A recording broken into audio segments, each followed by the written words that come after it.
Ladies and gentlemen, welcome to Freezing Inferno's Paradise of a Story.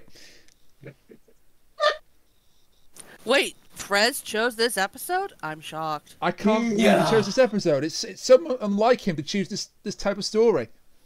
I know, right? He would never do that. But yes, ladies and gentlemen, welcome to Doctor Who Reviews.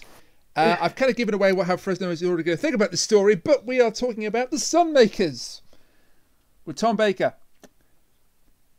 And to discuss this episode with me, I'm joined by my two usual co-hosts. Firstly, to my virtual left, he runs around like a hurricane, which is convenient because he was nearly in one this weekend. It's FreezingInferno.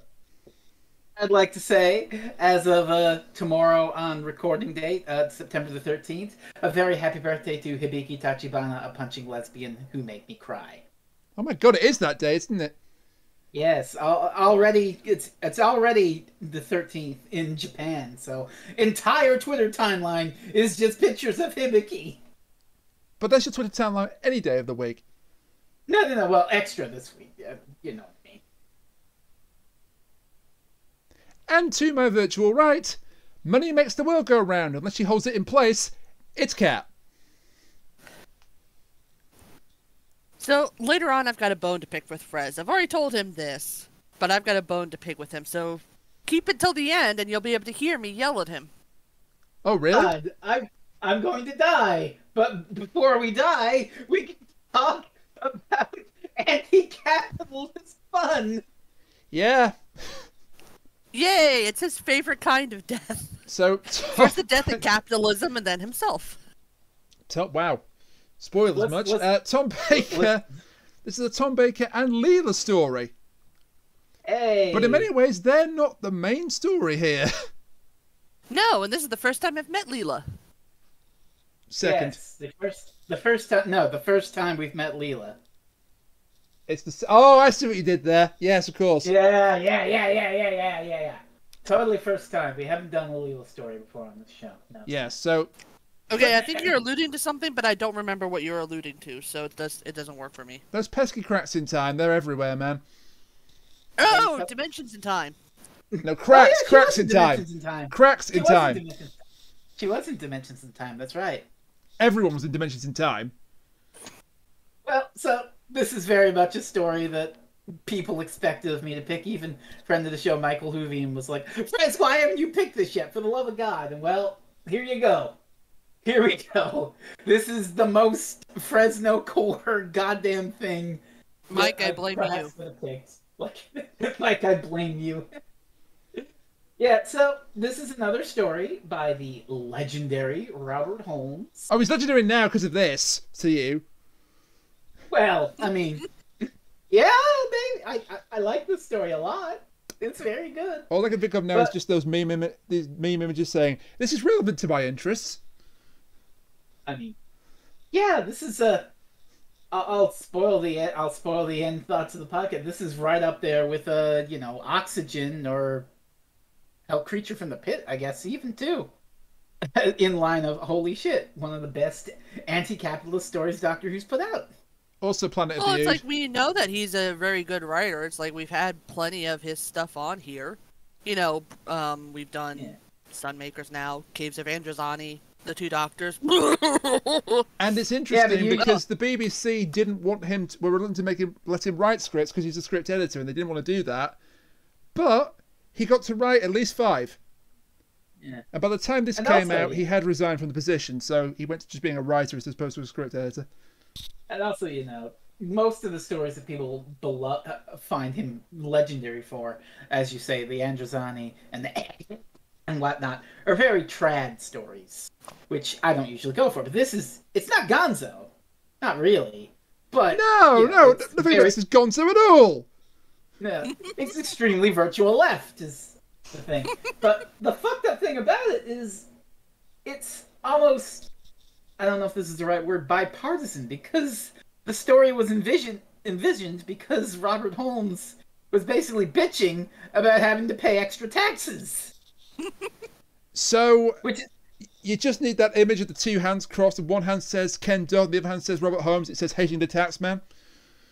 Basically, yeah. I mean, the joke is that he wanted to bitch about having to pay taxes and accidentally wrote an anti-capitalist Marxist parable. You know what would make this better? This is the only thing that would make this better. If they also use this episode to, like, you know, avoid taxes somehow. Like, they put all their extra income into this episode so that they didn't have to claim I would have taxes. paid good money if when Kendo went to court to defend his not paying tax to the inland revenue, he put this episode as his evidence. Oh, that would be something. He did win, by the way, Kendo. And then he got on the Doctor Who and got shot in the back. I think this was after he got shot in the back, but maybe he got the job in Doctor Who to pay for his legal bills. Who knows? But why don't we talk about the Sunmakers? Let's start with part 1 of the story and Frez's Wet Dream Part 2, Electric Boogaloo. I mean, I don't want to go in those terms, but yes. I'm gonna have fun with this one. Believe me, we're gonna jam with it. But and straight away, I've got an amazing line written in my notes. Like, it's not in the story, but this is the idea we get. So we have Cordo, who's a worker on Megropolis 1. This big future city, sprawling metropolis. And he goes into a hatch in the wall, and there's a woman there, a nurse. And she says, "Oh, your dad's dead." And he's happy about this, too. I've written in, "Congratulations, your dad died."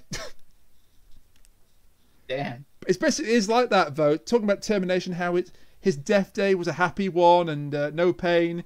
And he has to pay the death taxes to the gatherer. Also, just to make Mike happy, this is what that scene reminded me of. What? Yeah, no. That's, it reminded me of one of those cutout things you get at the seaside. You stick your head through and take a photograph, but that works too. God. So Cordo heads on up to the executive office of Gatherer Haid. The best detestable villain. He's such a pompous fucking bureaucratic capitalist. Hi, Jeff Bezos. No, he's not Jeff Bezos. He is now. No, there's another character who's Jeff Bezos in this. Oh, yeah. This is more like... No, yeah, you're right. You're right. But he is so unbelievably hammy. This is the gatherer, and his job is to collect taxes. He basically is the tax man. Yeah. Which makes his fate at the end of the story make a lot more sense when you realise why Robert Holmes wrote this story in the first place. But yeah. I mean, I'm not gonna complain about it. In fact, I'm gonna be very much gushing about it. We have to build up what happens to him. We can't just reveal it here. But oh yeah. No. You don't know. You are in for a fucking ride. So Cordo's father got what was called a golden death, and he was like, "That'll be 117 Talmars, please." 117? They told me it was 80. Oh, the collector recently put the taxes up by 10%. He actually didn't, because if you do the maths, it's not 10%, it's a lot more, but... What? You mean they're lying to gouge this guy out of all the his upshot money? of it is that he will... No. He is, unfortunately, 31 Talmars short, so... No, you know what this guy is? This guy is every single telecommunications company in America. Yeah. Also, Jesus. Just getting it with all the hidden fees. His pronunciation of the word mahogany... Mahogany. Mahogany. Mahogany. Mahogany. That's it. Mahogany. Yeah. But this is the guy we love to hate. Basically, he's a pantomime villain, but he has a solution. Well, since you can't make the money, it's fine. You'll just not sleep till the debt is paid. I need to sleep. Oh, take some sleeping pill. But the tax on this. Stop complaining to me about it. Yeah. Also, we have to mention one of the great undersung fucking morbid jokes of the story, where the gatherer is going over the fees and whatnot, and he's talking about his father. Oh, your father's life savings, 7 Talmars. Weight of body at death, 84 kilos. That's 8 Talmars. The man's dead corpse is literally worth more than his life savings. Yeah, that's a nice subtle bit of... Jesus Christ! Was it that they say the only two constants in life are death and taxes? Yeah, they just combine them in this case. Now we got both. Well, you better work without sleep till you pay off the death, Cordo. Bye! And it's like apparently Cordo like specifically paid or was going to pay in order to give his father a good death. They even called it like the golden death. Yeah. So that's also another part of this. You know what? Let me go ahead and put this in now. There, trigger warning. Hopefully Rain will also put up a thing here. There is going to be mentions of suicide. If you're not okay with that, please leave. Yeah, in about the next 5 minutes. Yep, jump ahead a bit because Well, we don't use the word jump ahead. The father. It also kind of counts for the father. Oh no! Can we not use the word jump? I'm trying to gloss over that. But it also counts for the father because presumably the father was still alive when the good death happened. I'm not going to cut that out, but that's a bad choice of words. So, oops, yeah, might be. It's okay, it's okay. So we finally do cut to the Doctor and Leela then. Oh, not just the Doctor and Leela. Hey, Kat, who else is in the story? Holy shit, that hurt my headphones. Jesus. Byakuya Tagami's in the story? I can't believe it. Holy fuck. But yeah, it's K9. It's K9. In the story. Star of the hit TV show K9 and Company. And K9. K9, star of the hit Australian TV series K9. Which is better than K9 and Company. There, I said it. I mean, it's true. I mean, also it has more than one episode, so why are you? That's not really a hot take. Why are you booing me? Also, I'm Ian right. Levine wasn't involved. Yeah. Why are you booing me? I'm right. So K9 is playing chess with the Doctor. Well, K9 and Leela are playing chess with the Doctor. Cute. K9 doesn't really have arms. Yeah, and Leela's moving the pieces. Yeah. And there's a great bit where the Doctor's like, the mind of a computer can't process the game of chess, so he walks away, and then K9 puts him in check. Yeah. Immediately. Excuse me while I take a sip from my nice, cold, delicious Dr. Pepper. To be Gary Kasparov about to win the championship against this computer. What the fuck? he didn't win the championship against Deep Blue. It wasn't for a championship. It's very much a Kasparov because the writers claim that the chess game, the moves of the chess game, are identical to a game played between Gary Kasparov and Bobby Fischer. There's one small problem with that. What's that? They never played each other. Oops. So whether they were just misremembering or they were lying for clout, I don't know. But they never played each other, so that's not correct. Yeah. But just as the Doctor is having a hissy fit over the chess game, Leela's like, Doctor, and he's not ignoring her. Doctor, the columns stopped moving. What? So they've landed. Well, not really landed. He had to take them in for a landing. But it's quite comedic because she's like, Doctor, the columns stopped moving. Is that a problem? He's like, no. What? Why didn't you tell me sooner? I was trying to tell you sooner. You ignored me. No, you didn't. It's a cute bit. So they're gonna head outside to investigate where they are, but this story really treats K9 like a dog that happens to be made of metal. I can't help it. This is really cute. You'll get this reference, I think. He's the tin dog. Oh yeah. It's like the first Doctor looks at Leela and says, "We are going to go out for a WALK," and Leela's like, "WALK? What is that?" And immediately K9 pipes up, "Walk, mistress." That's a 101 Dalmatians reference as well. But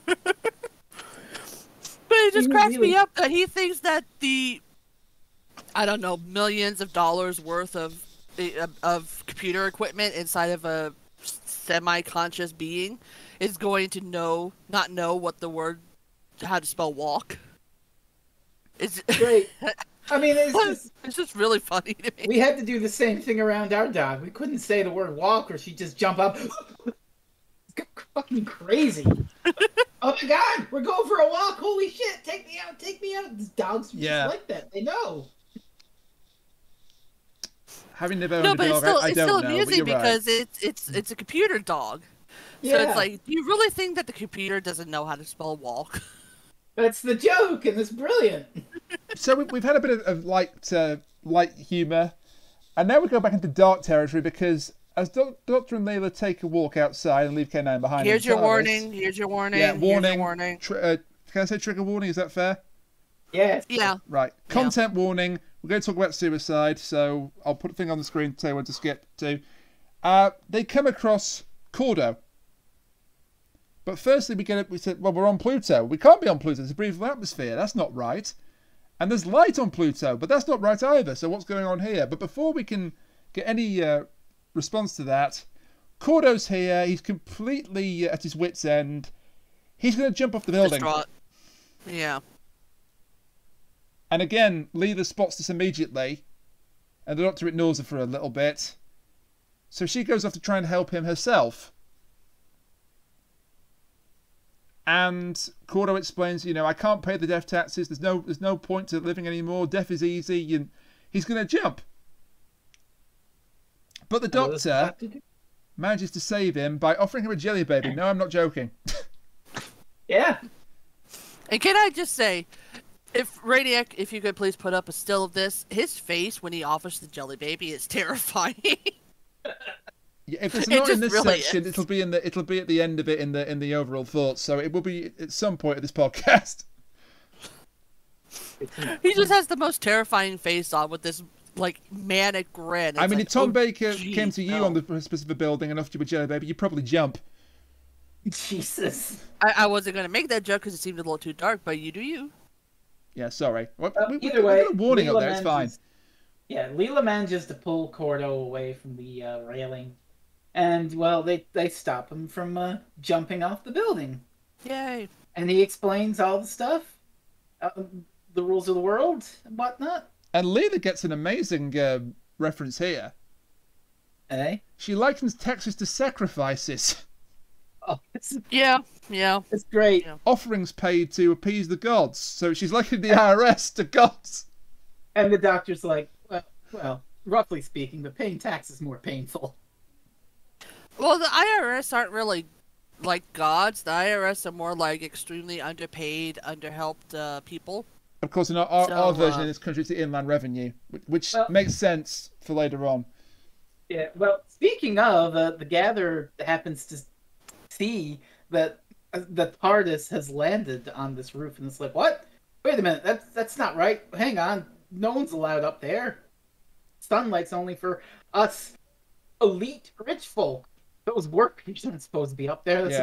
That's a capital offense. There's an airspace violation. That's a 500 Talmar fine. He's very excited about this.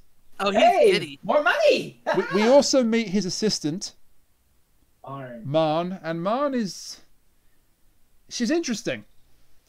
Yeah. For reasons I can't go into quite yet, but if you think that she's quite a nothing character, there's kind of a reason for it. Okay. Yeah, she was originally written as a man. Oh. And I'll just go into it. There's no real point in Marn's scenes that her being a woman is particularly significant to what she says as a character, what she does as a character. Wow, it's almost like that's how all women should be written. Where their gender doesn't bank on their character at all. Yeah, but you see the flip side of it, don't you? That she's got no personality of her own. Well, yeah. She's a side character. I mean, she works, and it's good casting. Huh? Oh yeah, I'm not knocking the actress. Here's the thing, though. I did not know that beforehand, so I thought that she was just a very well-written. Well, not. She was a good character. She behaved how I thought a real person would, to the point that I thought that she had just gone ahead and done whatever she wanted. Knowing that she was written as a man beforehand, that makes me think a lot more like, oh, okay, they actually gave her good dialogue and everything. So I haven't ruined it. Because they did have to write for a woman. I haven't ruined it, have I? No. Okay, that's alright. I didn't want to ruin it for you. No, it's more like, remember how we were talking in the episode before this about the whole people don't like Clara because she's emotional and a woman and is written like one? Yeah. And we do get some heavy exposition and explanation here. There are 6 suns. He's just glossing over it. Yeah, but we have to, because they don't spend much time describing this. It's like, oh yeah, there are 6 suns on Pluto, and the suns are artificial, and then they talk about this criminal called Candor. Oh, they also say that each sun is assigned to a specific city, so there's like at least 6 cities all over. All called Megropolises. Leela also has a great line where my favourite zone for Sonic 2. Leela has a great line where, as they're explaining the whole tax thing, where she's just like, the people should rise up and slaughter their oppressors. See, I'm with her on this. Eat the rich. Here's the problem, right? People say that the best authors are the ones where you can't hear their voice in their writing. And whenever Leela's saying things like this, I just hear Robert Holmes. Good. Eat the rich. But we also get the story of a criminal called Candor, and again, that's an interesting name because Candor is honesty and truth. Well, Candor is, and that's what he's named after. He defrauded the company of millions. He went to the correctional centre, and he survived 3 whole years. He was very strong. Oh. Yeah, Haid clearly thinks, the Gatherer, Haid, clearly thinks he's dealing with master criminals, working to defraud the company be praised. When it's clearly just some asshole with a scarf. But, you know, they're so blinkered that they can't see the obvious. That is the perfect description of the 4th Doctor. Some asshole with a scarf. I mean, tell me you're wrong. You're not wrong. So, the Doctor gets another great line. Cordo runs away and says, oh my god, it's the Gatherer. We can't be found here. We'll be fined. I can't afford to pay the fines. And says, where's he going? Perhaps everyone runs from the tax man. Jesus! And then Leela, well, that's after, because in the scene you're talking about, Leela runs away too, and she's like, run, Doctor! It's the Gatherer who's coming! She has no idea. Frez, how old are you again? How old am I? Yeah. Because I'm 95% sure that you wrote this under the pseudonym of Robert Holmes. I'm not that old. It's a nice theory, but it's not quite true. But, yeah, you're right. Cordo goes, it's the Gatherer, we need to run. And then Leia's like, run, Doctor, it's the Gatherer. Not knowing who the Gatherer is. And then he goes, perhaps everyone runs for the tax man. And then he takes off after him. Later on, they're in the elevator, and they're like, why did you run? He ran first. Perhaps everyone runs from the tax man. Yeah, you're right. Cordo wants to find and join the others, who are criminals and tax outlaws who live underground and rebel against the system. Yeah. Meanwhile, the Gatherer might have found the TARDIS, and this is amazing because the damn Gatherer gets a fanfare. God. He's so pompous, he gets his own theme music, kinda. God. Da-da-da-da. No. Not that theme music, another theme music. I couldn't resist. It's not even that memorable. I just know he's got like his own sort of fanfare as he arrives. Oh, yeah. The best character getting a fanfare in Doctor Who is President Nixon in The Day of the Moon. Oh, God. That's such a good joke because every time he comes up, it's like da da da da da da. Yeah. So eventually, K9, after the Gatherer goes away, K9 comes out of the TARDIS to try and find the Doctor because Doggy. Yes, because Doggy. Because Doggy, yeah. And well, the Doctor, Cordo, and Leela meet up with the rebels, who are a pleasant bunch, who immediately want to kill them. Oh, these rebels are... See, this is an interesting choice, because you're usually meant to sympathise with rebels. These guys are a bunch of violent fucking killers and thieves. These guys are assholes. They're not even that violent, because they say that they don't have any weapons, so they can't go up against anybody, so they're literally just thieves. Well, I mean, every 2 seconds they threaten to kill either the Doctor or Leela in the first, 2 or 3 parts of the story. Well, yeah, but that's because they actually have some power over them. So this is the rather than, you know. This is the Undercity, as Cordo calls it. Wow, amazing! The people who have absolutely no power in the world underneath the capitalists are all fighting each other rather than the real people they should be fighting because of general fear. I wonder if that's supposed to be saying something. Oh shit! It's like a theme or something. These are all tax criminals, or they've escaped from the correctional centre, or they just took themselves out of the system. Misfits, basically. Yeah. Misfits and refugees. And they've got no light. And they have no concept of dark or night. Because they're not allowed on the surface. Yeah, So because that's the sun interesting. is only for rich people. It's a privilege. And there's a great line when the rebels are saying to their leader, "Sir, we found these two and we took them prisoner. You didn't take me prisoner. We allowed you to escort us here." It's great. And I mean, Leela is taking absolutely no shit. She's just like, I'll kill the lot of you if you try and fuck with me. I mean, you've also missed something important. What's that? Their leader hits the doctor. Yeah. Yeah. Wow. Honestly, I'm not sure if I like Leela or Ramana 2 more, and I'm very much just. I like Ramana 2 a little more, but Leela can hold her own. Leela is Look, the most Leela assertive. is threatening capitalists. How could you not love that? Leela is like Okay, the most. I love that. Eat the rich. I love that. I love that. Dare I say it? She's the most badass companion up to this point Yeah. because she fights everybody. She's kind of like an ace in that. Like every companion up to this point is like, oh, like an assistant to the doctor, and they avoid the physical stuff. Leela, I'll fight you. I'll bite your legs off. Oh, if Yeah, Leela had a this is, Dalek story, they wouldn't stand a fucking chance. She'd stab it through the eye stalk. This is skipping ahead a little, but she has this amazing speech about the general ability of these miscreants, I guess we can call them, because they're not really doing much of anything except being miscreants. Yeah, that's true. And I love that speech that she makes. And the leader is Mandrel, which sounds a bit like Mandrill, which is a type of monkey. He is a very interesting character. Again, he's an asshole. Yeah. But he's holding this ragtag group of ne'er-do-wells together just about. It's kind of implied that at any moment they might turn on him and rip his head off and just descend into infighting. He's got a good line when Cordo's explaining what happened to him.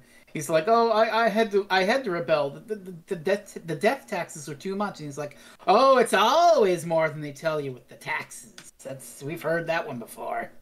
That's so close to The Simpsons. Yeah. We'd have to raise taxes. Here we go again. The tax. Raise taxes. Taxes are bad. Oh God.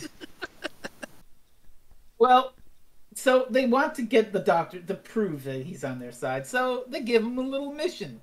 One of their rebels, Veet, I think, is she the only girl rebel?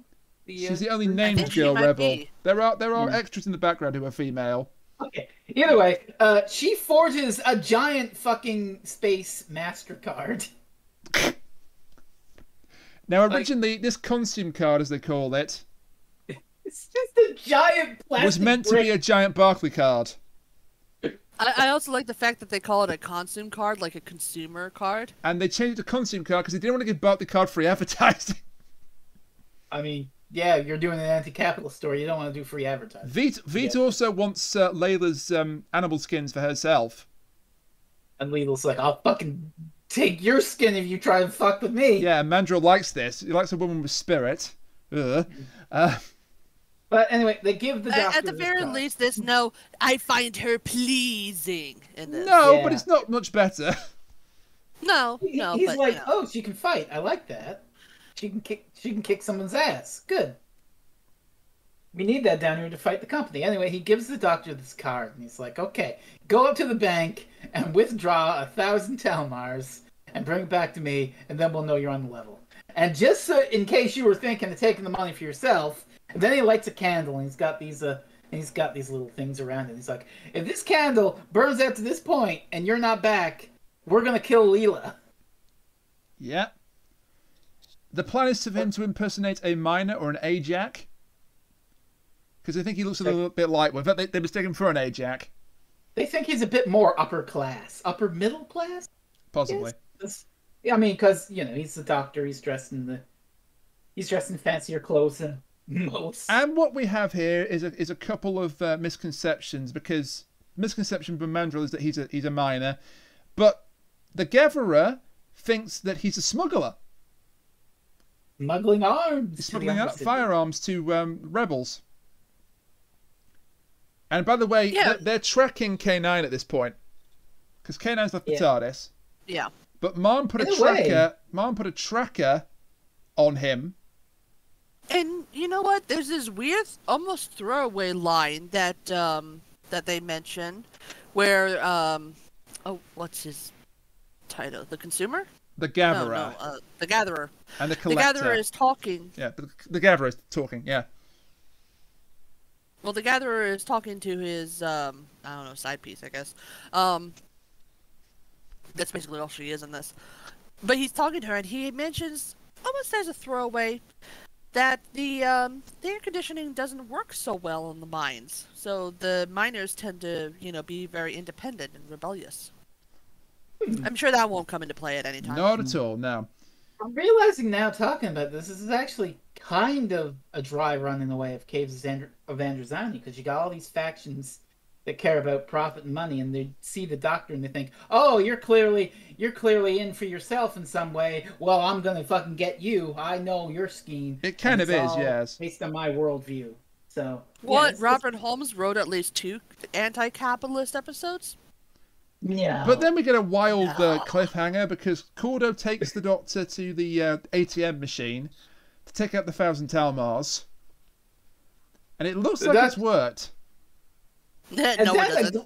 And then a glass case comes down and gasses the Doctor. Yeah, this would have given me nightmares if I'd been around in the 70s. That's one hell of a way to decline your card. I'm in a glass case of emotion. Oh my god, Cat. I mean, you knew we had to go for it. So yeah, cliffhanger 1. The Doctor is gassed to apparent death. Well, it's not death, of course. Of course he's not dead. But, I still see what you mean. That would have scared you. You would have been afraid as a kid, like, the next day is not bank holiday Monday, the next day. Oh, I've got to go. Your mother's like, oh, I got to go to the bank. You're like, no!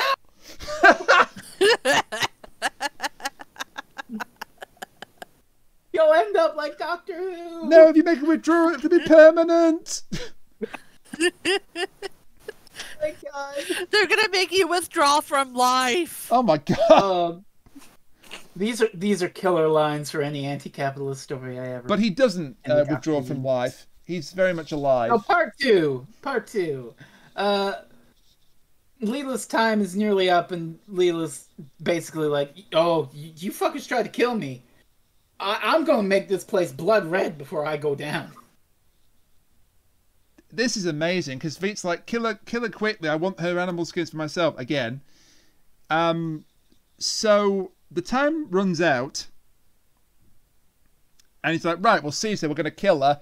She just dodges the first guy. Then she pulls a knife and says, the next one to touch me will die. Like, yes, go, Leela. Sorry, Leela. I'm thinking of the tennis last night.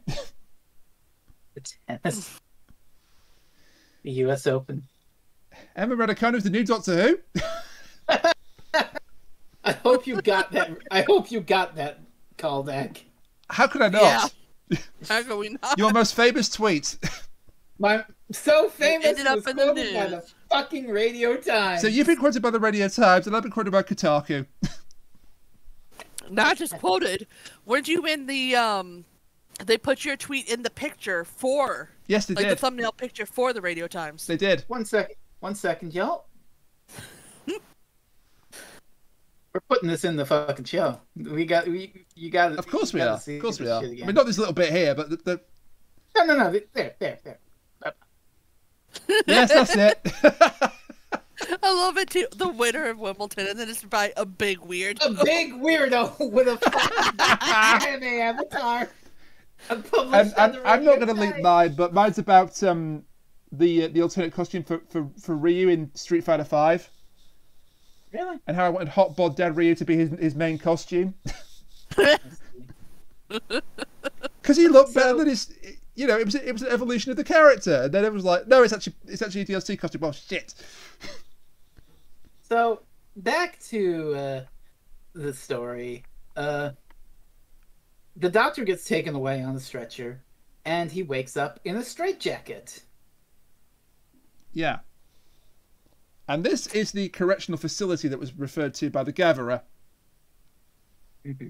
And he wakes up next to a man who's like, hey, don't talk. That gas you inhale affects your throat. The doctor proceeds to talk. Well, of course, he's the doctor.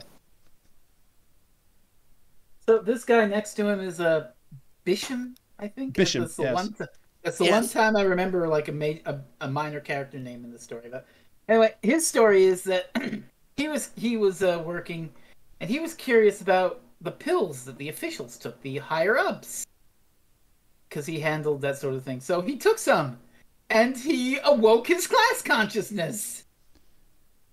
Oh my! This is just the Matrix class with We Happy Few.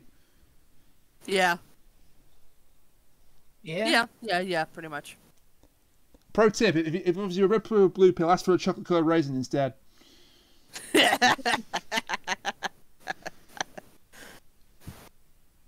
So, always take the brown pill. Always take the brown pill, unless it's a laxative, in which case never take the brown pill. So he took these pills. He awoke his class consciousness. Apparently, the officials then realized he was taking this shit, and thinking thoughts that he wasn't supposed to think. He was supposed to be a good worker drone, and so they brought him to this place to be. Wow. So what He you're wasn't a saying drone. is trying to game the system or trying to be a free thinker means that you're automatically insane and need to be put into a straitjacket. But that's just it. He I wonder wasn't a if drone. that's saying something. Yeah, it is. I wonder. He's not a drone, though. He's not, because he took the pills. No, he was executive class. Even He so. was executive grade, but the gatherers and other company staff are the ones who get the pills. Yes. Even I still maintain he's not a drone. that higher up position isn't enough to be like, oh, you're having dangerous thoughts about not making us all the money in the fucking world into the straitjacket with you. Yeah. He was arrested in his sleep by the guards. Yeah. So can we just discuss the guards, by the way? Oh, we'll talk about them in a second here, but right. I just want to mention the fact that Leela's saved because Cordo comes back and is like, they took the doctor to the correctional center. Don't kill Leela. It's not his fault he's not coming back. You missed the best part again. What's that? Mandrill knows that his men are too frightened to fight Liz. Right, I'll do it myself. And they fight. Leela's almost ready to kick his ass. And a proper fight breaks out. It's like... Fuck! I so rarely get to use that one. No, you don't. You used for like the last 5 weeks.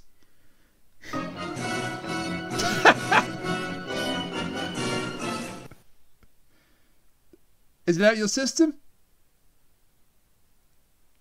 Yes. Okay. I was so expecting to play it for that time. But... No, I would never do that.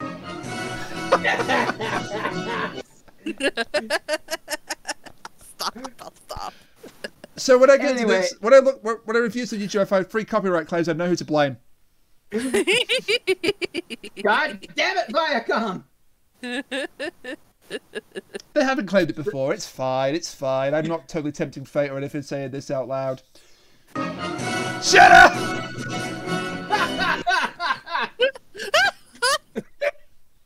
I love it. So, I can't continue. Carry on, please. I'm trying. So,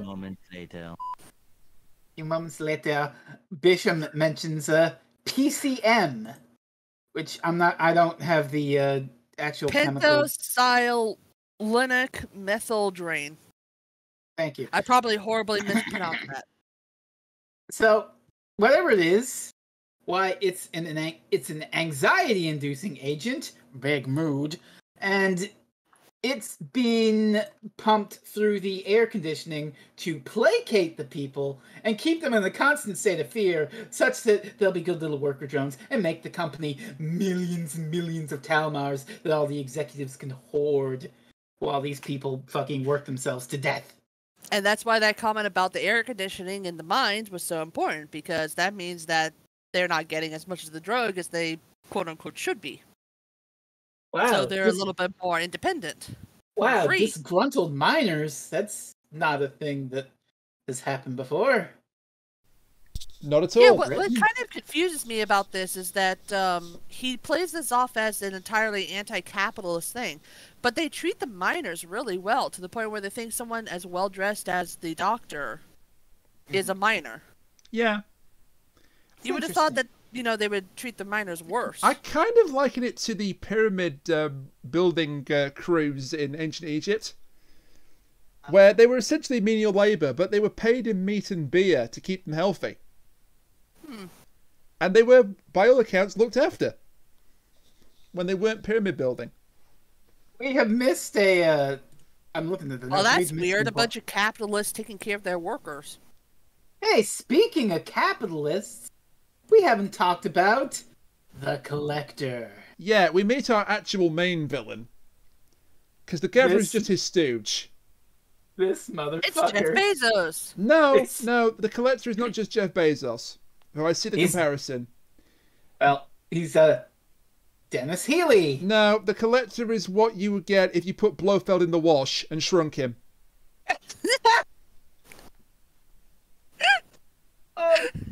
Da da da da. Yeah, it fits this time. But tell me I'm wrong. He's wearing the same outfit. I know. Yeah, I got you. He also sounds like Peter Lorre. Yeah. Okay.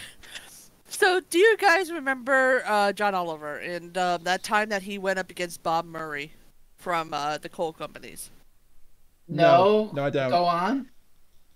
He at one point called Bob Murray a geriatric Dr. Evil. And that's totally what the Collector looks like. Oh, no.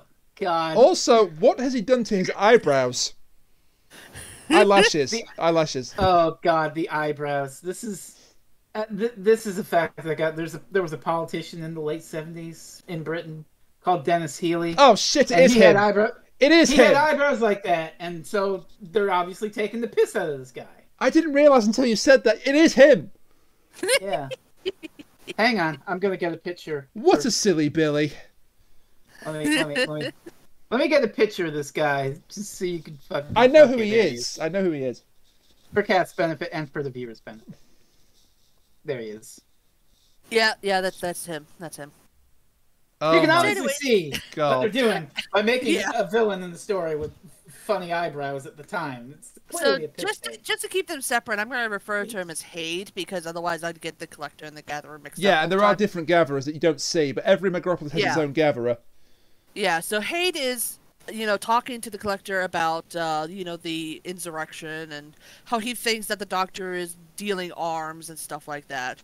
And he proposes that more staff should be brought down in order to be able to quell this whole thing. And of course, the Collector's like, that's a waste of company profits. Yeah. So Hade is like, oh, we'll just increase the taxes by like 5% and I'll be fine. That'll be acceptable within our parameters for money making. And we also we also get a reference to the inner retinue. The inner retinue, which you've been saying. Which is obviously a piss take on what? Inland revenue? The inland revenue, yeah. It could also be the IRS as well. Well, Holmes was British, so it's definitely an inland revenue services. Yeah, it's definitely an inland revenue, UK inland revenue piss take. Yeah, no, I'm just saying it because could also again, Robert Holmes is pissed about having to pay more taxes. So he's writing saying, oh, you want me to pay more taxes? Well, how do you like this? Ew, look at me. I'm inland revenue. I make you pay all the taxes. Look, Robert, if you're that mad about paying taxes, just go throw some tea into the harbor. It worked out great for us. All I can think of now is the Italian Elon Musk Twitter account. Oh, jeez. I'm making it. I throw the calzone into space. I don't pay the taxes. That's the story. It is. Oh my fucking God. It's time for a bit of a dark joke, but I could just imagine Elon Musk sitting in his chair thinking, can I write off their deaths if they explode in my taxes? Oh, Jesus. That's the sad thing. That's something.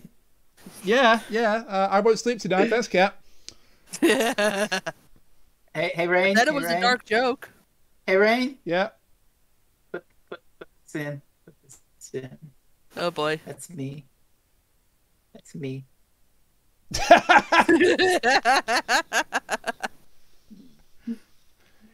Consider that put in. And also they're going to increase the dosage of PCM to placate the masses. So, what I didn't mention is that while the doctor was talking to Bisham about taking pills and stuff, the doctor he hopped off of his lounging place where he was with the straitjacket and sort of hopped towards some controls and messed with them as best he could without his hands. And this is important because the guards come in to fit the doctor and Bisham with helmets to torture him, basically. And the doctor I don't think tries it's straight up torture. I think what they're intending to do is they're intending to make it so that they alter their minds so that they're more susceptible to the torture. So prepping for torture. Yeah. Either way, it's going to be a painful experience, but the doctor tries to talk to the guards, and the guard doesn't even acknowledge him. And Bisham's just like, "Oh, you're wasting your time. We don't count to them." And it's like, holy shit. The guards don't even see these people as people. They're just material. They're just... Which is what makes what happens next a lot more easy to stomach, because... Well, the guy is trying to fiddle with the control panel to amplify their pain so they can be tortured more efficiently, according to prophets. And the doctor was like, I wouldn't touch those if I were you. Now, I really wouldn't touch those. You might not want it. And he pulls a lever and he gets electrocuted. And they explode as well. Boom. He's double dead. Yeah. Man who never would, ladies and gentlemen. Man who never would. And earlier, the doctor had actually asked him, is the guard deaf? Because the guard was not reacting to him, and that's why Bisham said, no, he doesn't react to us because we're lower than blah, blah, blah. And so the doctor turns to Bisham as soon as the guard electrocutes himself and says, "Are you sure he's not deaf?" Dude. Time and a place, Doctor, and that wasn't it. Cade, meanwhile, has a plan. He's convinced the doctor is a secret agent. So, as soon as he learns that he's been taken to the correctional center, orders the doctor's immediate release. And so the guards come in, and they let the doctor out, and they're like, "Well, you've got an appointment with the Gatherer." And so the doctor says, well, okay, bye-bye, good luck, Bisham, and leaves Bisham as jelly babies. Yeah. Leela, meanwhile, having learned that the doctor has been taken to the correctional center, is to be like, who's going to come with me to the correctional center to save the doctor? And nobody wants to step up to do it. And so she calls him out on it. And Cordo eventually volunteers, and he's like, well, I'm not very brave and I can't fight, but I can show you the way. And Leela's like, Cordo, you're the bravest one here.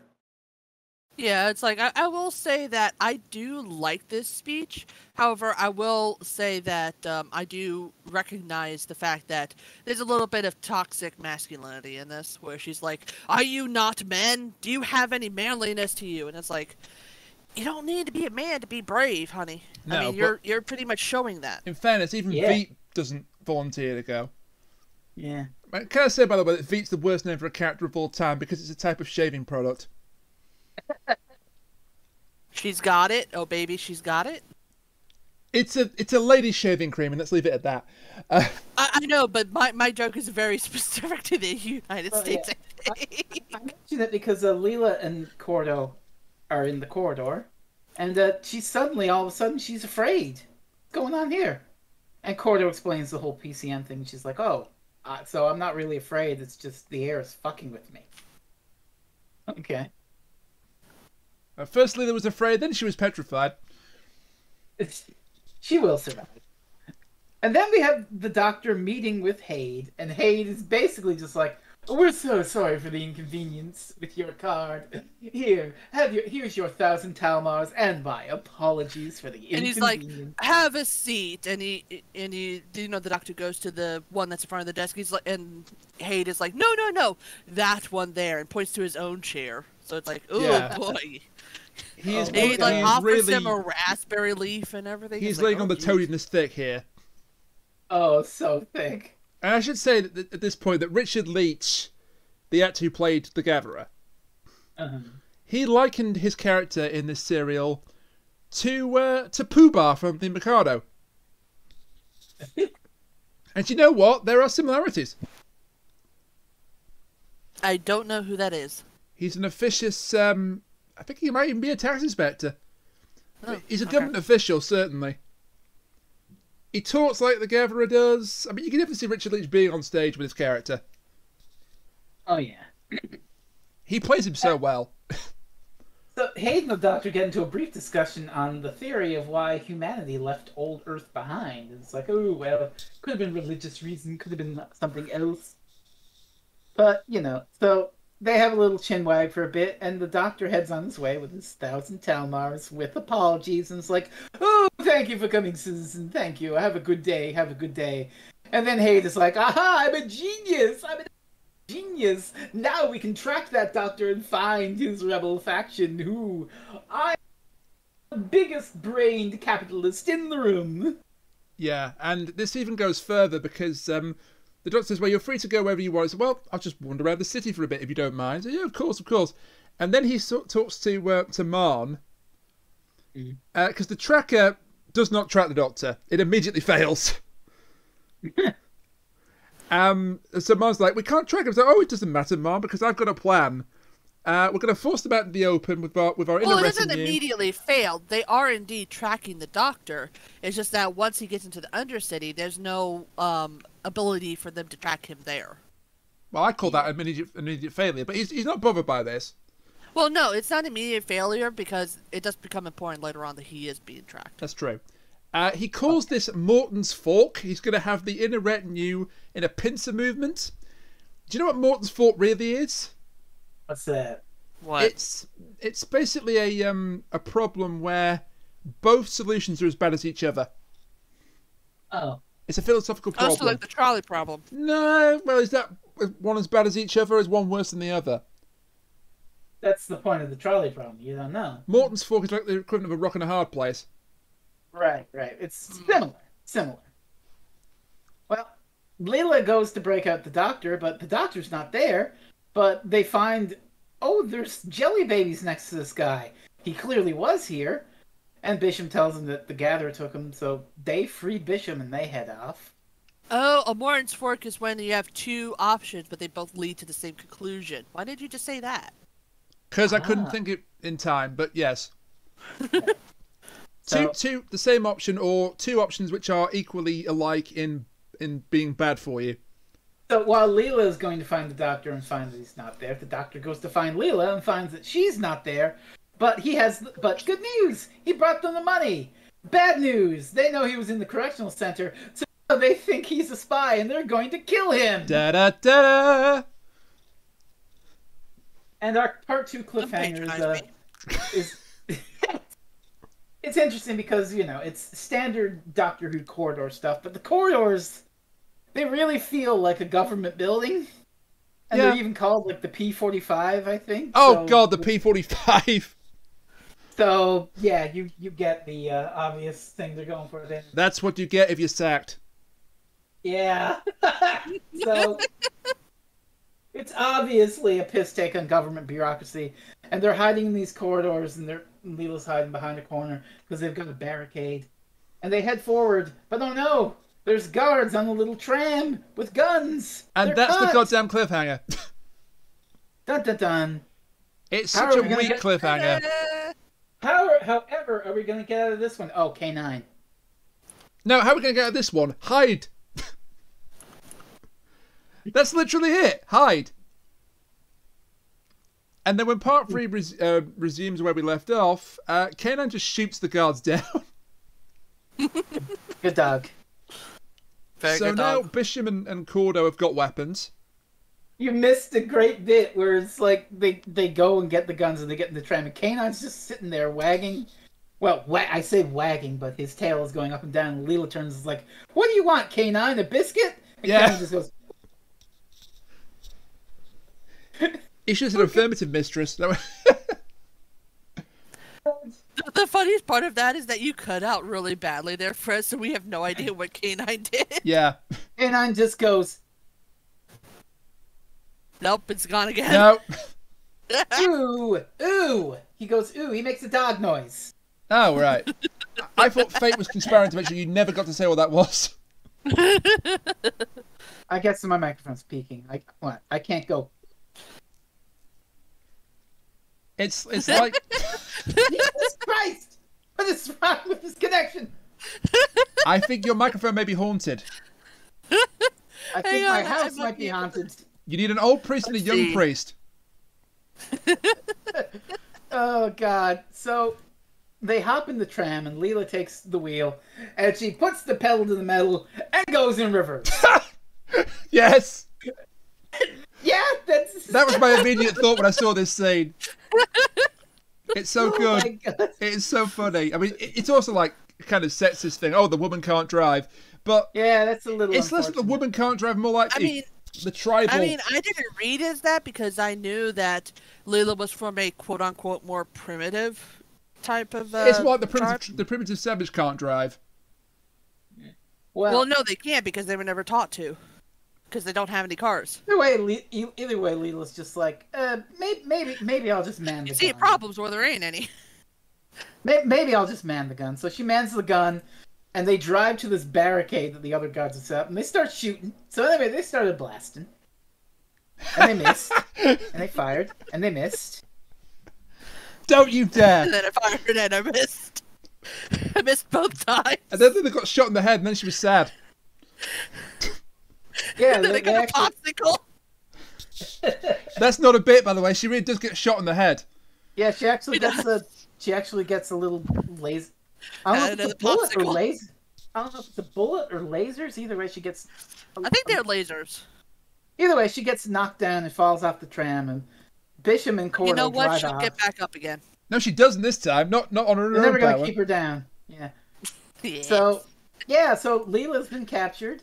I wonder how the doctor's making out. Oh, Mandrel's going to scorch him with a hot iron if he doesn't confess to being a spy. And Mandrel's right-hand man, I think his name is Gaudry. Yeah. He distracts me throughout the whole story because he looks like the comic Kenny Everett. It's not Kenny Everett, but he looks like him. Okay, anyways. I will find a picture of Kenny Everett. Hang on. The doctor is taking no shit from Mandrel. He's just like, you're not gonna do shit, Mandrel. I know it. He could see it in his eyes that he's. I'm gonna count to 10, Doctor. 1, 2, 3. But at the last second, the doctor is saved by Bishop and Cordo coming and saying, Leela's been captured. Oh no. And so they formulate their plan. Now they're talking armed rebellion. Kenny Everett. I mean, I guess. So So their grand plan is get to the air conditioning controls, stop the flow of PCM, awaken everyone to class consciousness, and realize that the capitalist system is a joke, and rise up against their oppressors, and eat the rich. And there's a great line where, and I almost can't believe this got in, where Mandrel or somebody agrees. It's like, well, fine. What if he got to lose? The doctor says, only your claims. Misquoting marks in Doctor Who. Marks in Doctor Who. Misquoting marks in Doctor Who.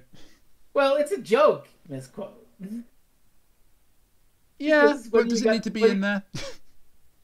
Meanwhile, while all this is going on, we focus on Leela, who's in the correction center. She's alive, but she's unconscious.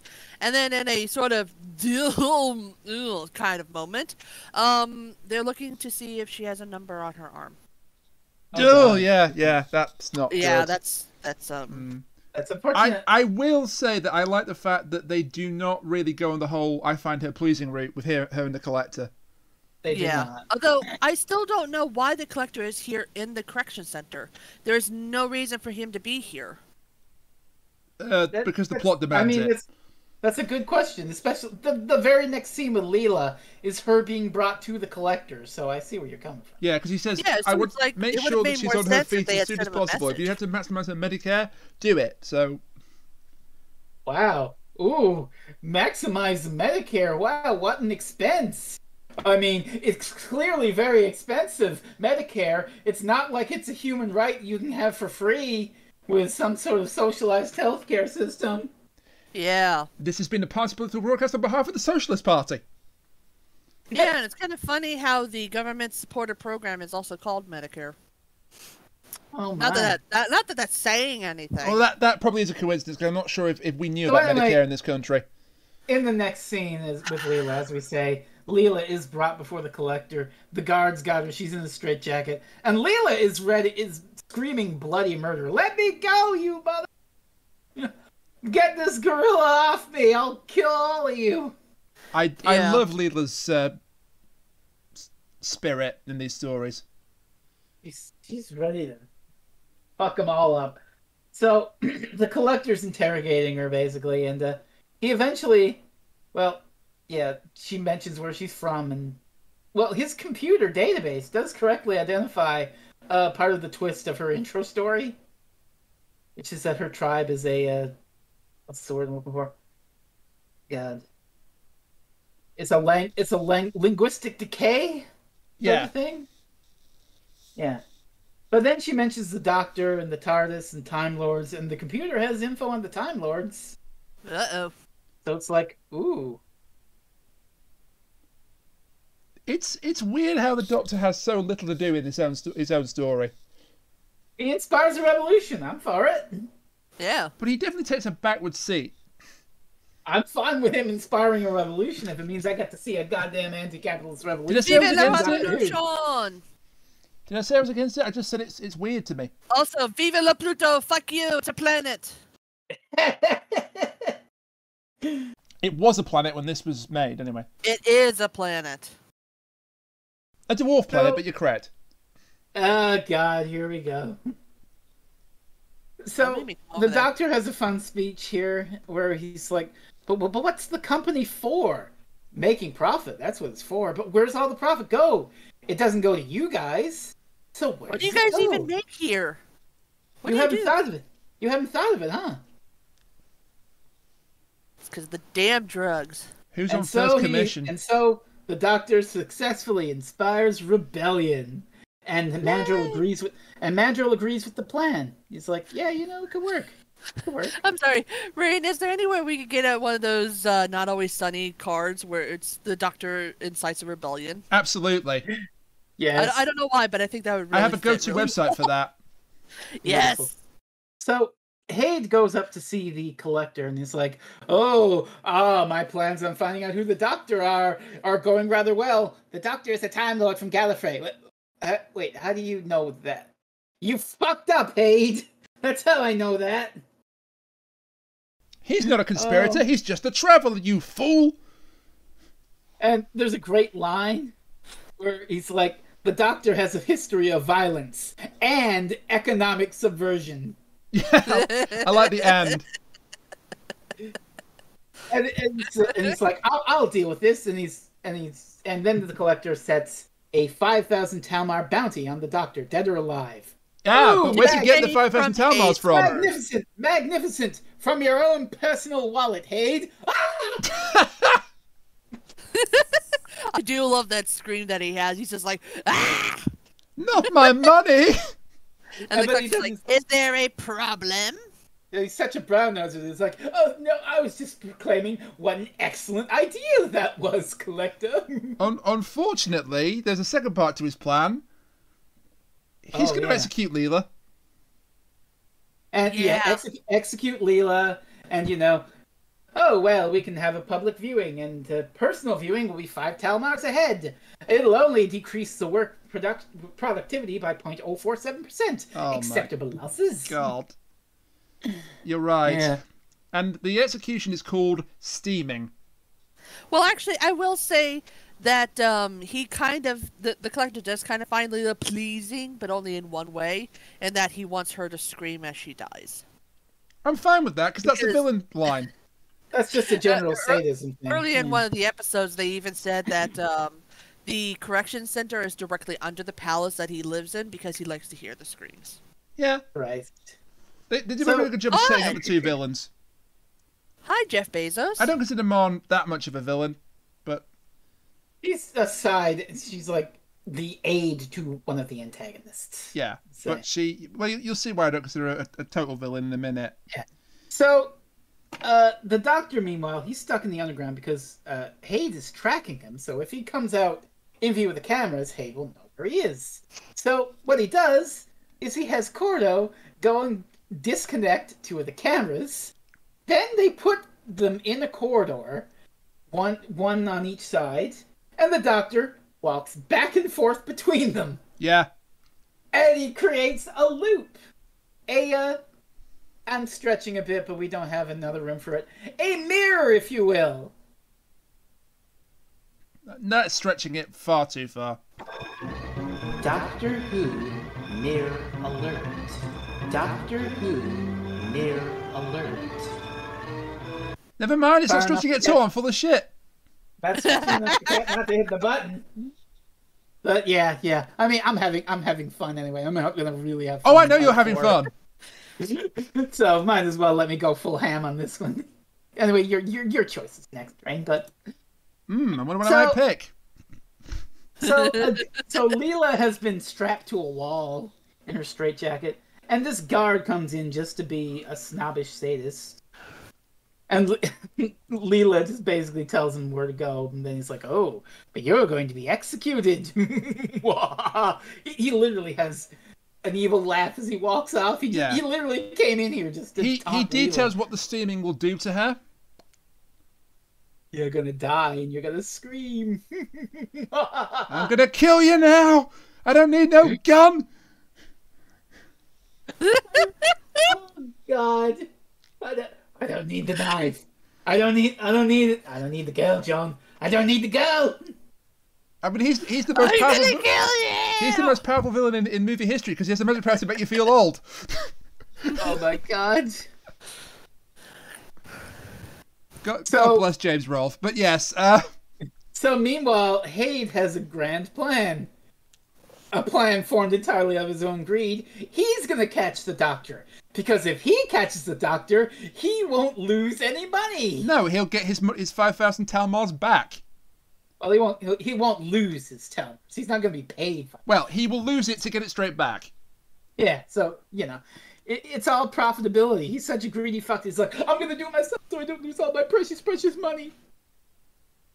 And then there's a great bit where the Doctor and co, they're going to this control center to stop the PCM flow and stuff. And so the guys maintaining this center are doing their jobs, and then all of a sudden the broadcast comes on.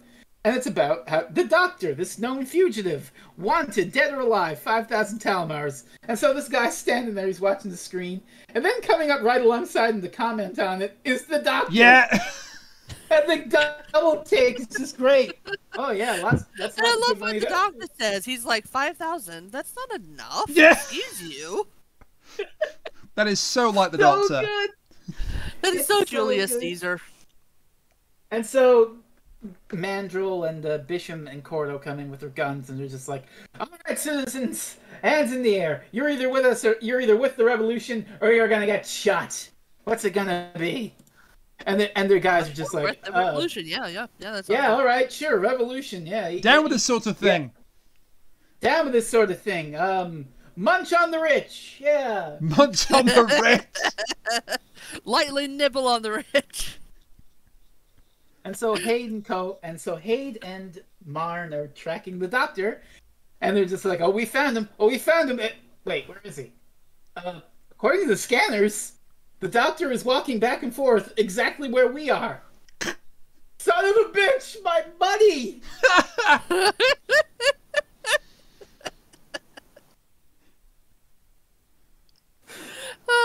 Not actual I dialogue, but it kinda would like fit. these guys. It would fit.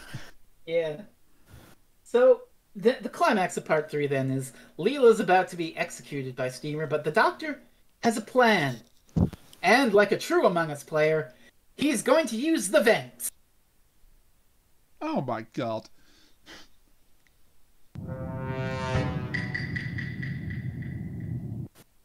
Yeah. Yeah, I still have that, bitches. But he can't survive going through a high pressure vent. Thankfully, he's got a robot dog. So K9 will go in first and open the valve so he can get Yay! in. And the other guys can hold the pressure off for 2 minutes. So he's got 2 minutes to go save Leela. And Mandrill gives him a two-way radio, and the doctor's like, "Don't call me, I'll call you if there's any problems." And he goes in to save Leela. But, he's going in, Leela's gonna be steamed. The collector's like, I get a and there's a great line where as they're sending in Leela, he's like, "I get a real sense of job satisfaction at moments like this." Henry Wolf is so good in this role. Oh, God. They cast the Gatherer perfectly, and they cast the Collector perfectly. Yeah. Yeah. So the doctor's heading into the valve to save Leela, but oh no, they can't hold the pressure much longer. Oh no! Cliffhanger. Yeah, can I tell you a wild story about how this cliffhanger could have gone? Oh yeah? Go ahead. So at this stage, Louise Jameson was not happy with the direction her character was taking. One proposed solution was to kill Leela off here. Fuck? No? But they decided against it because it would go against Tom Baker's character if, just before the climax end of the story, he'd have to mourn his companion. That would be... Yeah, I mean, look at fucking Earthshock. That, at least, that's the climax of the story. It's not like, part 3, okay, let's solve this thing. Like, how would you fiddle with the dramatics of that? You couldn't. I dislike Earthshock, but they do one thing right, and if they're going to kill off Adric, they build up to his death. Exactly. There is a reason for it. Can we not talk about Adric dying, please? Sorry, but there is a reason for that thing to happen. It's not just, her contract's running out, kill her off. I mean, yeah, this for all the world looks like just another, predicament death trap that you've seen a million times in Doctor Who cliffhangers. To have that just suddenly be, gotcha, it was for real, nah, that wouldn't work. No. So, part 4, where I really get to fucking jam. So, the Doctor is rescuing Leela. And they're not, the Collector and co, they're not hearing Leela's screams of agony as she's melted by steam or whatever. And, the Collector's going like, I can't hear anything. Oh, but I won't be able to hear the exquisite notes of the Mummy, I need my milk because I'm not hearing any screaming. And the weird thing is that the two-way communicator is heard by the Collector. Well, yeah. Well, no, they specifically mentioned that they put in extra microphones into the steamer so they could specifically hear her screaming. Yeah. And so, that's how as they the, could hear the Doctor is breaking free Leela, Mandrill calls him and is like, "Doctor, you're out of time, get out of there." And the Collector and co hear that and they're like, "What in the fuck?" Yeah. So someone's gone wrong with this execution. What are we going to do? I want an immediate investigation, says the Collector. So that's going to happen. But Leela is saved. Yay. Yay. And one of the guys that was guarding is basically, he's on board with him now. He's just like, "Down with the company, hey brothers, yeah." Well, actually, no, that's Cordo, because Cordo is the PCM is wearing off, and he's all of a sudden he's hella. Cordo's going all out. Cordo is basically Frez right now. And now he's mirroring me. Fuck. Yes. Bam, bam, bam, bam, bam, bam, bam. Doctor Who mirror alert. Whoop, whoop, whoop, whoop, whoop, whoop, whoop, whoop. I couldn't tell if that was the button or he just said that. That's the trick, isn't it? Doctor Who mirror alert. No, that wasn't. No, that's you. That was me this time. See, you can't tell. Mirror alert. God damn. Whoop, whoop, whoop, whoop, whoop, whoop, whoop, whoop. That one I really couldn't tell. Okay. The Doctor Who mirror alert was the button. The whoop whoop was me. Well, the button was me too, but you know what I mean. This is getting confusing. Can we move on? All right. Yeah. So next plan: announce a rebellion via the Collector's public broadcast system, so that everyone joins up in glorious revolution. Yeah. But where's K9? K9. Everyone's calling out for K9.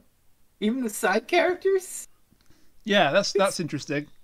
It's cute. This is what I like to call the writer's gotta eat moment. Writer's gotta eat. It probably was. Writer's gotta eat. Because he spent all his money. Ryder's got to eat because he spent all his money on taxes. Oh yeah, taxes. The finger thing means the taxes. Oh, jeez. Oh god. Oh god. So and the collector meanwhile is pissed off because this venture, the failed execution, I shudder to say it, they lost money. The profitability of the company has been damaged. The profitability of the company has been damaged. Oh no! It's a 0.47 profitability increase. Unpaid overtime for those worker drones at once. And it gets even worse because now the guy looks a bit like Kenny Everett and Veet. They are inspiring a rebellion amongst the workers. Yay! And they're like, well, you don't have to work. You could attack the guards. You could overpower the guards. You don't have to work anymore. Be free! Be free, my brothers and sisters! The collector's just freaking out at this point. He's doing donuts in his wheelchair! Well, the collector is also told that there are a bunch of people who are refusing to leave their rooms and go to work, so he's like even more incensed. Oh no! Sustained unrest! Our profitability! And the collector gets it's a really killer line from Robert Holmes, and also just summarizes his character to a T, because he describes this entire disaster to him as the vicious doctrine of egalitarianism. Oh my god. Oh no! They think they're equal to me! Oh no! Money! Yeah, I'm surprised you didn't break any hives at this point. The worker drones are... I call them worker drones. The work units are refusing to work. And the guards are coming up and it's like, okay, get to work, goddammit. We ain't working, we're on strike. Down with the company. They're getting the crap kicked out of them. Down with the company. Oh, you're a dead man, whoever said that. Yeah, and before they can shoot, they just get piled up. We're on strike, brother. Yeah, we're striking you to the ground. And also it's like, you either join with us or up against the wall, motherfucker. Yeah. So the Doctor and Leela, meanwhile, while this is all going on, they get this grand idea to go into the Collector's Palace. And do this, announce a rebellion. Yeah. But there's a guard there. And Leela wants to kill this guy. And the Doctor's like, nope, we don't need to do that. But Leela's like, the last time I left a guard alive, he called for other guards and I got captured. So I'm not taking another chance. She has a point. And the Doctor's like, okay, well, how about this? And so, instead of killing the guard, he hypnotizes him and puts him in a trance. I love this bit because he puts him into the trance and he's like, okay, let's go, Leela. And Leela's just sort of standing there with her head down. The Doctor realizes he accidentally hypnotized her as well. Because he starts by saying, look at me. And Leela looks too.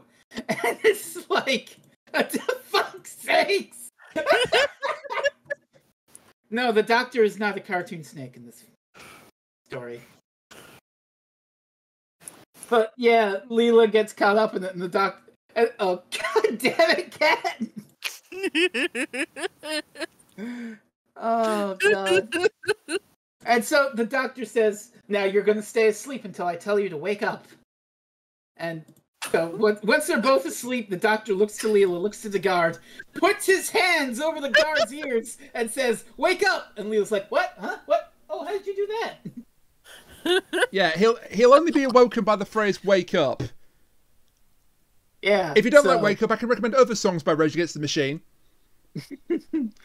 And so the Doctor is fucking around with the Collector's computer to send the message and whatnot. And there's some great lines here. He's just talking about taxes and he mentions, oh, I'm sure he's got great ideas. The imposition of a double vision tax for people with more than one eye. And how the grinding oppression of the masses is the only policy that pays dividends. It's just... It's beautifully written. It's beautifully written. It's Robert Holmes just taking down capitalism. I say, what's this political message head to me? Holy shit! It's rich. It's like all that perfect dialogue that people like for, but in service of anti-capitalist stuff. And no racism. It's everything I ever dreamed of. Could you say that this story is an apology for... I don't know. I don't know if I'd go that far, considering I don't think he thought there was anything wrong with it. Well, but... yeah, we've established why that Well, to be fair, it wasn't his fault. It was the people who decided to cast the white person. Yes. Well, either way, this is a much better story than that, obviously. But, you know, I like... Yeah. Anyway, the Gatherer, meanwhile, gets some even more horrifying news. Just absolute sacrilege and shock. The work units have gone to look at the sun. No. The sun? Why, that's only for the privileged. That's an offense on the level of death to look upon something as privileged as the sun. I'm going up there to deal with this shit immediately. Oh my god, yes. And the Collector, meanwhile, is talking to his guards, and he's like, I'm going back to my palace. I want the inner retinue around me in a circle as a human shield. Yep. So, back up in the Collector's office, the Doctor and Leela find a safe. And they open it up. And they're about to go in. No, hang on. You can't just say they open it up. Because the Doctor spends several moments, like, putting his ear up to the safe and trying to click it into place. And Leela's like, what the fuck are you doing? And then eventually the Doctor's just like, fuck this. Pulls out the Sonic and Sonic's it. But then after that, the funniest moment of the entire story happened. Well, one of them. Where Leela just runs into a barrier. She runs into the safe room, and then there's a barrier, and she falls over. She knocks herself out. And actually, Raina, you were mentioning the whole... I gotta correct you here, because I watched the special feature DVD thing. You mentioned that Leela was gonna get killed off. This is when it was gonna happen, according to the DVD stuff. What? She was gonna Like, run into the barrier?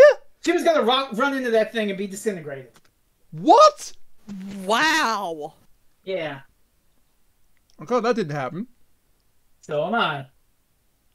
The I Doctor think we all just are. disengages the barrier.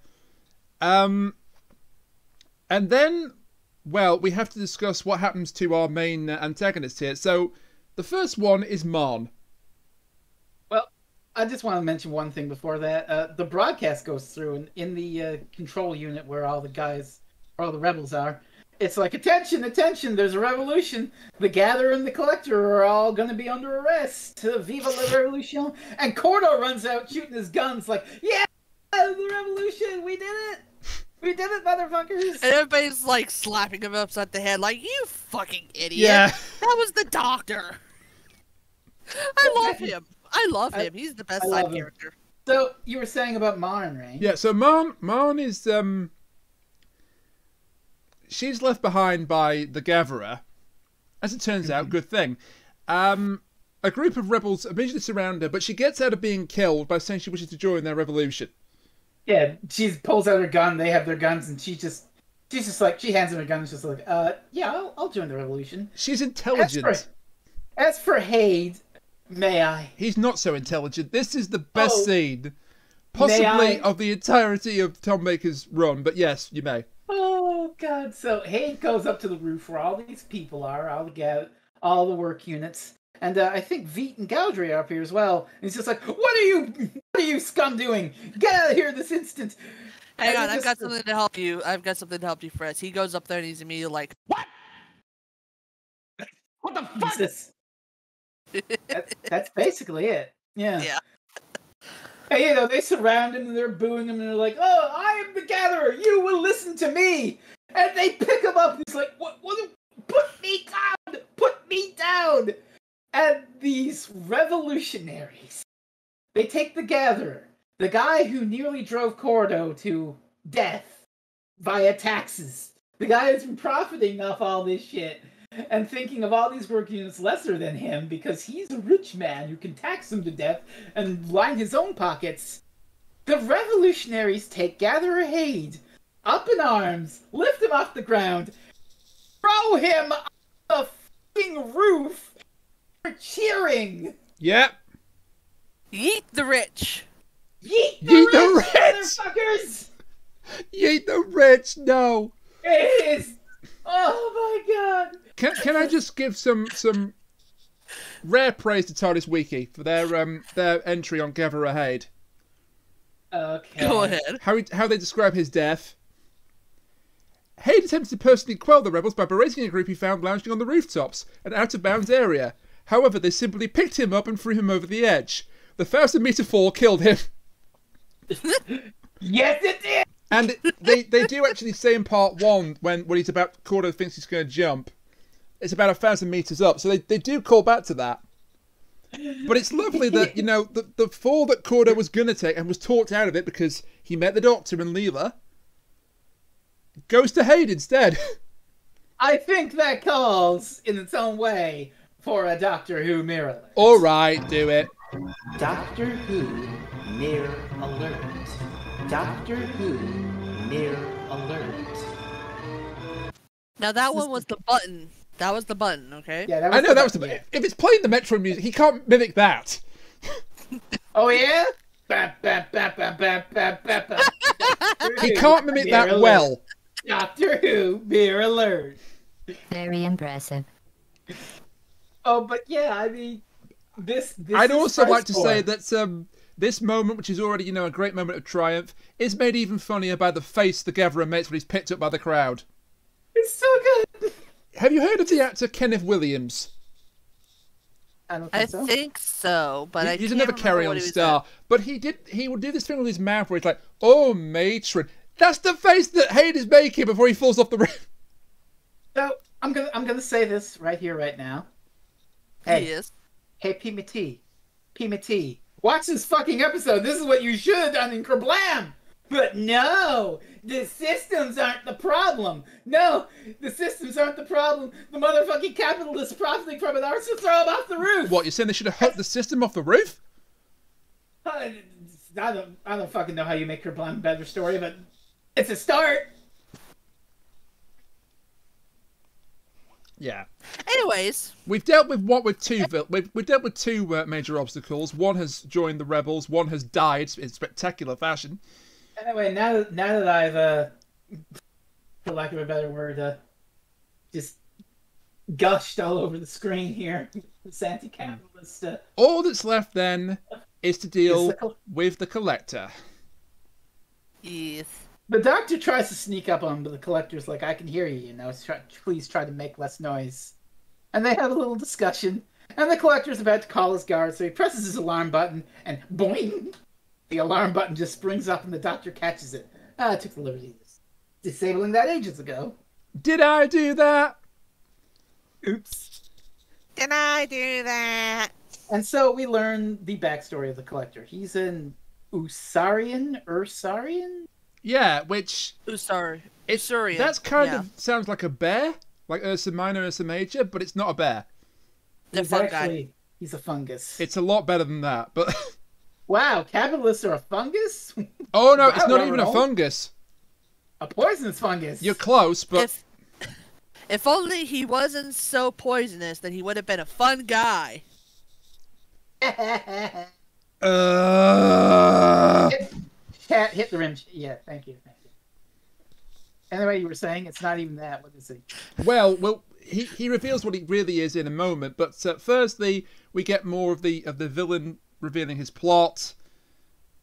It's like, his plot is make all the fucking money in the world.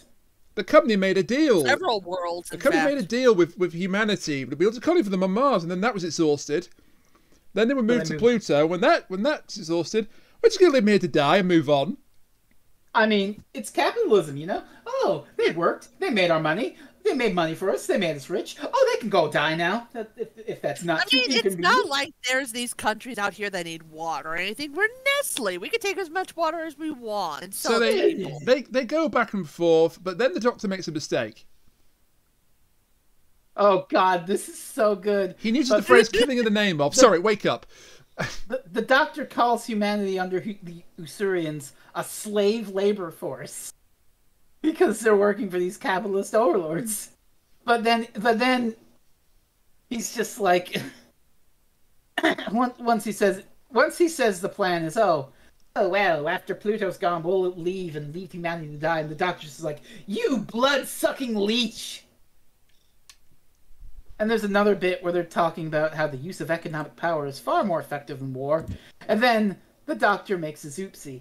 And he yells at the collector and he says, "Oh, wake up, will you?" And then the guard wakes up and puts on a little makeup. No, that doesn't happen. He pulls a gun on the doctor. But before the guard is fully awake and pulling a gun on the doctor, the collector reveals his plan. He's got a lever, and he's going to fucking gas everyone in the city and end the revolution. He's got a sprinkler system linked up to a deadly poison called dianine. Also, can I just say, this is going to get really dark, and I apologize for that, but it's something that I noticed in the actual episode itself. Uh-huh. So earlier, when they were inspecting Leela, they managed to find that there was something missing on her arm. And what was that? Oh, no. And then now he's about to shower them with gas. Oh, no. I didn't see it like that, and now I can't unsee it. God damn it, you're right. That's the one issue that I have with this serial, is the fact that he makes a lot of mention of the Holocaust, and that's not okay. Yeah. Now you put it like that, I can't. Oh dear. We're gonna ding at half a star for that. Yeah. Star It's ratings. the one black mark on this whole thing. Star ratings are overrated. Better or worse, the collector's gonna kill everyone, but the collector doesn't breathe air, so he'll survive. But the guard that's got the doctor at gunpoint, well, he hesitates because, wait, I'll be gassed to death too. And Leela's woken up, and that gives her enough time to huck a knife into the guard's arm. Oh my god! And they don't shy away from showing this. They don't cut away. Oh no, you just see the knife buried in his arm. There's no blood because they couldn't get away with that, but you see it go into his arm. And Leela then shuts the cabinet with the lever and squashes the collector's hand. And he's like, ah! And the collector basically, he shrinks from his own economic anxiety. You've given away the punchline, he but does not die from electrocution or something the doctor does or something Leela does. He dies because he's not going to make any more money. He doesn't die. Well, no, she shrinks back quote down to unquote his dies. Yeah. He is defeated by this, but so also notice how his chair has now become a toilet. Oh my god, yeah. So what's happened is this: the guard commander, the former guard commander who's joined the revolution, and Mandrill run into the palace, but they don't have to shoot the collector because he's shrinking. He's shrinking to nothingness. I'm melting. I'm not making enough money, and I'm melting. So he shrinks down. We're like, what the hell is going on? And the doctor actually explains it, but before this can happen, he turns into a green thing. It goes down the plug hole. And then the doctor covers it up with a cork. And plugs it and just traps the collector in there. In his own chair. And here's what happened then. So, Azurians, in their natural form, look like seaweed. Nobody takes their orders from seaweed. So they can form humanoid forms of disguise. But the collector got so stressed out, he reverted back to his normal form and couldn't keep the deception up any longer. And why, Frezno, did he get so distressed?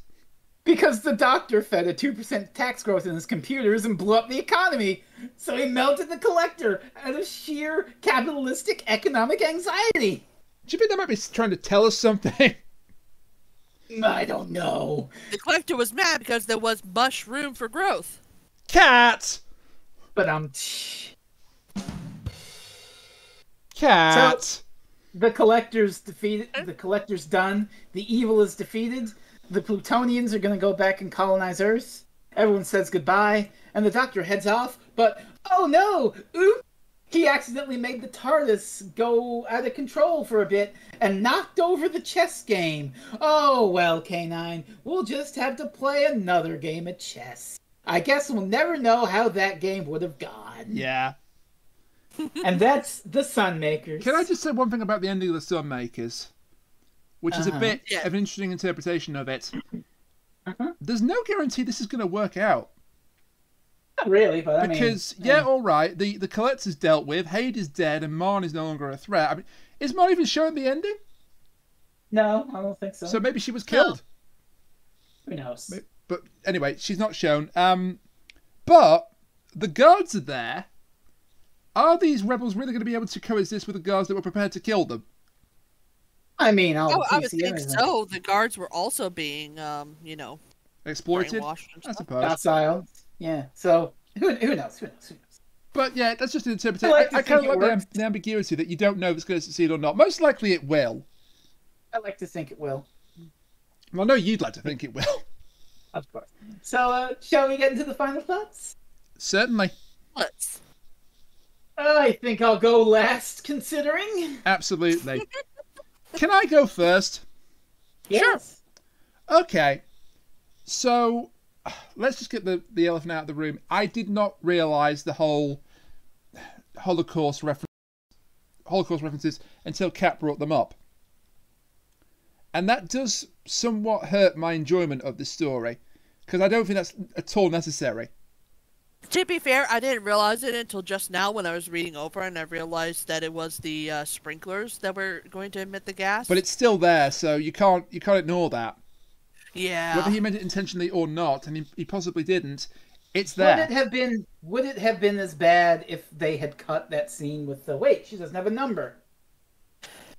No, it wouldn't, because I wouldn't have made the connection. Yeah. It would have just been sprinklers containing poison. Yeah. Yeah, it's like, that would have been very clever if it wasn't for the fact that they also had the fact that she was supposed to have a number on her arm. Some people might have still made the connection, particularly those with actual, relatives in the Holocaust, but it would have been less obvious. But apart from that, it's really rather good. Yes, okay, it's a big two-finger salute from Robert Holmes to the tax services of this fine country of ours. And you could say that's not really a reason to make a whole story about it, but it works. And yeah, actually the Doctor is relegated to the background for most of the time, but he doesn't always have to be the main character of his episodes. He doesn't. That's why we have really good Dr. Light episodes nowadays. Yeah, that's a common misconception. The Doctor has to be on screen all the time. He doesn't. See also last week's Rings of Akaten. Absolutely. There is space in the narrative for other characters to have moments, and they do. It's quite an interesting depiction that the rebels are actually, not all that likable, at least at first. I mean, Mandrel's prepared to kill people. Mandrel's prepared to fight Leela. Veet wants Layla's skins for herself. Not exactly hero material, but Cordo is great as the sort of stressed everyman who really leans into the revolution by the end of it. And the star characters for me are the villains. The Gatherer and the Collector are fantastic villains to hate. So it's not the best Tom Baker I've seen. I can see why you like it so much, Frezno. I still think City of Dev is better. That's fair. But yeah, really enjoyed it. It's wrong, but it's valid. Why? What is the best one then? Warrior's Gate. I might not have seen it yet. That's a very good answer. I'll need to see more of the Fourth Doctors to determine that. Okay, Kat, would you like to go second? Sure. Well, he wants to go last, so yeah, I'm gonna have to go second. Exactly. Yeah, good point. Just go. That's the way numbers work, honey. All right, just go. I really enjoyed this episode. Like I said before, the one black mark on this is the fact that the whole possible Holocaust reference. I'm with Raining on this. Maybe it wasn't intended. Maybe it was. It's hard to tell. But the fact that they have the two of parts of this in the same serial is a little suspect. But otherwise, the villains are good. The heroes are good. I love the side characters. Cordo, stand Cordo all the time. Eat the rich. It's just a fun episode that hits all the things that I love, anti-capitalism, anti-rich people, anti-taxes. Because, I'm American and we hate taxes and stuff. It's just in our blood. So, overall, I would not say that this is the best episode of The Fourth Doctor I've seen, just because, again, I haven't seen enough of them. Maybe once I've seen more, then, maybe then we'll have a place where I can say which one's the best to me. But it still leagues better than Frez. I wonder, where did it come in that poll? Where did this story make it in that poll? I don't know, but 162nd place. I mean, we all 160 know that those people who did the poll have spore taste. 162nd place. 162nd place. Why is poor taste a pun? Spore taste. Bloody hell. It's not my favorite Tom Baker story, but God, it's up there. I will agree with you. That one, unfortunate implication, dings it a bit. We'll say that, yeah, but, you know, you can love something with its flaws. Like, look at me. I love Creature from the Pit, and I love this. It's an anti-capitalist screed, but in a weird way, it also sort of reaches across the aisle and is bipartisan, because someone who's anti-tax, say a conservative, can look at it and go, oh yeah, tax is bullshit. Fuck the tax man. Which, I get it. It's not a massive misreading of the story, but also it does scratch that anti-capitalist itch for me, where you yeet the rich off a fucking building, so holy shit. The villains are excellent, and they're just perfectly hammy, but also sinister. And the revolution, the Doctor takes a back seat and just inspires people. He doesn't lead the revolution. He just sort of gets them to rise up and say, hey, you know, better things are possible. And they're like, hey, you're right. Eat the rich. Leela is... Or yeet the rich. Or yeet the rich. Leela is excellent, feisty, ready to kicks ass at multiple points in the story. K9 is even here, and he does some fun things and has some great jokes. It's all in all a solid Tom Baker serial. Well worth your time. And, you know, very, very me. So you know me, you know my tastes. They're all over it. All it needed was some more mirror imagery, and it would be like, mwah. Well, I've got Warrior's Gate for that, so I'm fine. So in conclusion, 5 out of 7, yeet the rich. Exactly. So, Rain, I believe your choice is next. I wonder if you've got something more traditional for us, or if you're going to throw us a curveball or what? I don't know, because I've never seen the story before. Oh boy. I'm going to be honest with you. I had something picked out a couple of weeks ago. And then events happened in the real world that made me change my plan just until my next go. I'm still going to do the story that I picked, but not this time. Because sadly, this past week, we lost an actor from Doctor Who universe. Oh. We lost Tony Selby for real. This time it's true. Sadly, it is true. Sabalong Glitz. Yeah. Now, the story that we would put on to, give him a tribute, unfortunately, we can't do. Because we haven't done all of the stories leading up to it, and you need to see all of them before we do the Ultimate Foe. So instead of the Ultimate Foe, next time on Doctor Who Reviews, Colin Baker stars in Mind Warp. It's back to the trial! I'm so happy right now, you don't even know. We did agree that the next Colin Baker series we do would be to finish the trial. Well. So after this, we'll do the Ultimate Foe, and that will belatedly honour the memory of the late, great Tony Selby. And also, in a way, honour the memory of the legendary Robert Holmes. Yes, because it's his final... Yeah. Yeah. But yeah, Mind Warp is going to be interesting, because Kat's never seen the... Oh, you've never seen it either. Do you even know anything about it? I know that Gordon's alive! Oh, yeah. Well, yeah. Yes. The story has, as a supporting character, Brian Blessed. Which makes it an instant classic in my book. Oh my gosh, I cannot wait for next week. The story could be terrible, and I can still love it. It's Brian Blessed Baker and Brian Blessed. Beyond that, I'm not going to say a thing. I'm going to let y'all go into it, because you said you haven't seen it. No, Brian Blessed is a national treasure. There, I've said it. Kat, I don't know if Kat's seen it. I haven't. I technically bought it for you, because I bought that season Blu-ray for you, so... Yeah, I need to find that. It's somewhere in one of my boxes. He isn't just a national treasure. He's a force of nature. So, we're going to talk about Mind Warp. Yay! But, before we get to where we can find our lovely people, I think, what is that? I think I hear a death bell ringing for me. What's going on there? Yeah! Hey, everybody! Guess what? It's time for Symphogear update! Huh? Symphogear! Wait, how can we do Symphogear update? We can't. I haven't watched it yet. Yeah. See, what I was going to do was originally I was going to play a little prank on you where Rainiac would start Symphogear update, but I would not mention that I had already watched some of Symphogear, just to get one over on you. So in preparation for this prank, I watched some Symphogear. Oh no! I watched up to episode 9, and then I finished episode 9. Friends, if you need a moment to remember what happens at the end of episode 9, you'll know why I'm so pissed off right now. Don't blame me. So hang on a minute. I should point out, because I feel kind of guilty, the only reason I didn't get to start Symphogear is because quite a few things happened in my personal life this week. No, fuck that. That doesn't matter. You're fine. You are perfectly fine. I don't give a shit about that right now. I give more of a shit about the fact that you fucking put this on me, Frezno. I put on it too. I don't like that. I know exactly. I finished episode 9 and then I stopped because I could not. So does that mean I'm going to have to watch through to episode 9 in 1 week now?